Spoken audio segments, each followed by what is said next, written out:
ಲಕ್ಷ್ಮಿ ವಿಚಾರಕ್ಕೆ ಸಂಬಂಧಪಟ್ಟಂಗೆ ಹಣ ಸರಿಯಾದಕ್ಕೆ ಫಲಾನುಭವಿಗಳು ಸ್ವಲ್ಪ ಒಂದೆರಡು ಏರಿಯಾನಲ್ಲಿ ಸ್ವಲ್ಪ ನಿಧಾನ ಆಗಿದೆ. ಇಲ್ಲ ಸರ್, ರಾಜ್ಯಾದ್ಯಂತ ಆಗಿದೆ. ಅದೇ ರಾಜ್ಯಾದ್ಯಂತನೇ ಒಂದೆರಡು ಇಲಾಖೆಗಳೆಲ್ಲ ಆಗಿದೆ. ಅದನ್ನ ಈಗ ಸರಿಪಡಿಸ್ತೀವಿ ಅಂತ ಮುಖ್ಯಮಂತ್ರಿಗಳು ಹೇಳಿದ್ದಾರೆ. ಈಗ ಹಣ ಬಿಡುಗಡೆ ಮಾಡ್ತೀವಿ ಅಂತ ಹೇಳಿದ್ದಾರೆ ಸರ್. ಆಮೇಲೆ ಡೇ 1 ಇಂದ ಗೃಹಲಕ್ಷ್ಮಿ ಪ್ರಾರಂಭ ಆಯಿತು. ಪ್ರತಿ ತಿಂಗಳಿಗೆ ಆಗಿದ ಉದಾಹರಣೆನೇ ಇಲ್ಲ. 2 ತಿಂಗಳು ಇಲ್ಲ ಸರ್. ಕೆಲವು ಕಡೆ ಹಾಕ್ತಾ ಇದ್ದಾರೆ, ಕೆಲವು ಕಡೆ ನಿಧಾನ ಆಗಿದೆ. ಅದನ್ನೆಲ್ಲ ಸರಿಪಡಿಸ್ಕೊಳ್ತೀವಿ. It's a first program. ನಾವು ಇದನ್ನ ಬಹಳ ಏನೋ ಒಂದು ಫ್ಲಾಗ್ಶಿಪ್ ಪ್ರೋಗ್ರಾಮ್ ತರ ಈ 5 ಗ್ಯಾರಂಟಿ ಕೊಡೋದ್ರಲ್ಲಿ ಕೊಟ್ಕೊಂಡು ಬರ್ತಾ ಇದ್ದೀವಿ. ಒಂದೆರಡು ಬಾರಿ ನಿಧಾನ ಆಗಿದೆ, ಇಲ್ಲ ಅಂತಾನೂ ಹೇಳೋದಿಲ್ಲ. ಅದನ್ನು ಸರಿಪಡಿಸ್ಕೊಂಡು ಮುಂದೆ ಎಲ್ಲ ಸಿಸ್ಟಮೆಟೈಸ್ ಮಾಡ್ತೀವಿ. ಚುನಾವಣೆ ಸಂದರ್ಭದಲ್ಲಿ ಮಾತ್ರ ಗ್ಯಾರಂಟಿ ಇರುತ್ತೆ, ಆಮೇಲೆ ಉಳಿದ ಸಮಯದಲ್ಲಿ ನಾನು ಅದೆಲ್ಲ ಇಲ್ಲ. ನೋಡಿ, ಚುನಾವಣೆಗೆ ಏನು ಹೇಳಿದ್ವೋ ಅದನ್ನು ಇಂಪ್ಲಿಮೆಂಟ್ ಮಾಡಿದ್ದೀವ ಇಲ್ವಾ? ಸ್ವಲ್ಪ ನಿಧಾನ ಆಗಿರ್ಬೋದು. ಈ ಫೈನಾನ್ಷಿಯಲ್ ಇದನ್ನ ಮಾಡುವಾಗ ಸ್ವಲ್ಪ ನಿಧಾನ ಆಗಿದೆ. ಎಷ್ಟು ಲಕ್ಷ ಕೋಟಿ ಅವರು ಬಿಲ್ಗಳು ಬಿಟ್ಟು ಹೋಗಿದ್ರು ಹಿಂದಿನ ಸರ್ಕಾರದವರು.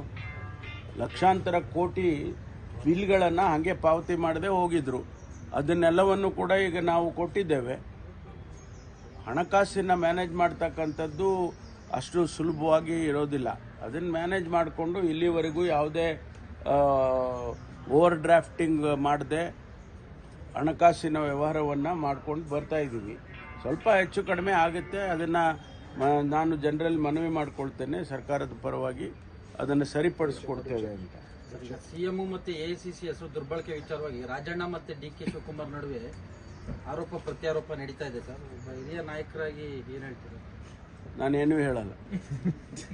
ಅಲ್ಲ, ಹೈಕಮಾಂಡ್ ನಾನು ಹೇಳಿದಿಲ್ರಿ, ರಾಜಕೀಯದ ಪ್ರಶ್ನೆಗಳನ್ನ ಪ್ಲೀಸ್ ರಾಜಕೀಯದ ಪ್ರಶ್ನೆಗಳನ್ನ ಕೇಳಕ್ ಹೋಗಬೇಡಿ. ಆಮೇಲೆ ಇನ್ನೊಂದು, ನೀವು ಸ್ವಲ್ಪ ಬದಲಾಯಿಸ್ಕೊಳ್ಳಿ. ನಿಮ್ಮ ವಿಚಾರಗಳನ್ನು ಸ್ವಲ್ಪ ನೀವು ಮೀಡಿಯಾದವರು ಒಂಚೂರು ಬದಲಾಯಿಸ್ಕೋಬೇಕು.